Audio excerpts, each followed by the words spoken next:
Hello guys, welcome to today's Topic TV.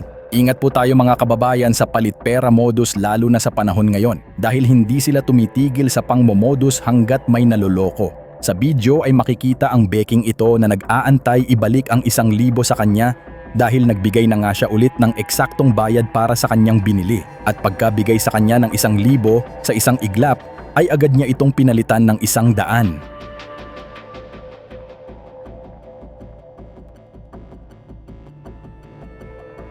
Bakit 100 lang yan? Loading yung 10. 100. Wala pa, hindi ko yan binigyan. Pasok mo lang kaya ako dito. Loading. Tangal po for okay, sa At dito naman sa isang video na kuha sa kanya sa isang tindahan ng mga damit, hindi lang isang beses kundi 2 beses niyang namodus ang tindera. Sa video ay makikitang nagbigay siya ng 1,000 sa tindera para sa kanyang binili. Pero habang nagbibilang ang tindera para sa kanyang sukli, ay inihahanda naman nito ang eksaktong pera na kanyang pambayad. Saka sinabi niya sa tindera na meron na siyang eksaktong bill.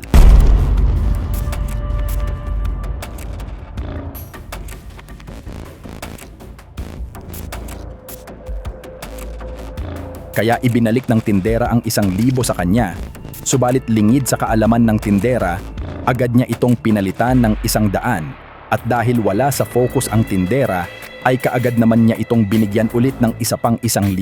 At eto pang matindi, sinabi niya sa tindera na papalit daw siya ng 2,500 sa 1,000. Kumuha ang tindera ng 2,500 sa kaha, subalit ang perang hawak niya ay hindi naman niya ibinigay sa tindera, bagkus ay ipinasok niya ito sa supot. At dahil wala pa rin sa focus ang tindera, sumenyas ang Becky na ibinigay na niya ang 1,000 na agad naman sinang-ayunan ng tindera sa pag-akalang na ibigay na nga sa kanya ang 1,000. Kaya maliwanag na 1,900 ang natangay sa tindera. Isa pang kuha ng CCTV at naispatan naman ang beking ito sa kanyang pangmomodus. Sa video ay makikita ring umorder ito ng pagkain at nagbigay ng 1,000 pesos sa tindera.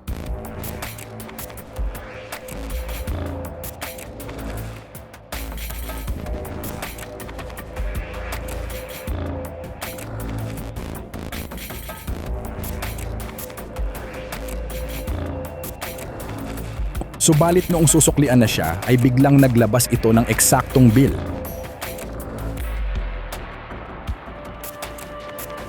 Kaya ibinalik ng tindera ang 1,000. Agad itong nahokus-focus ni Becky at biglang naging 100. Subalit nanindigan ang tindera na 1,000 yung ibinalik niya.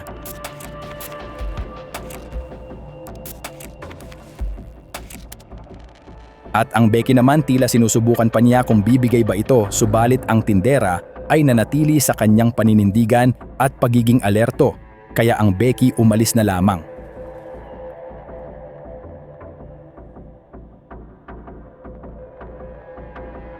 Ang tindera naman ay tila alam na isang pangmomodus na palit pera ang galawan ng Becky na yon, kaya agad niyang inalerto ang kanyang mga kasama.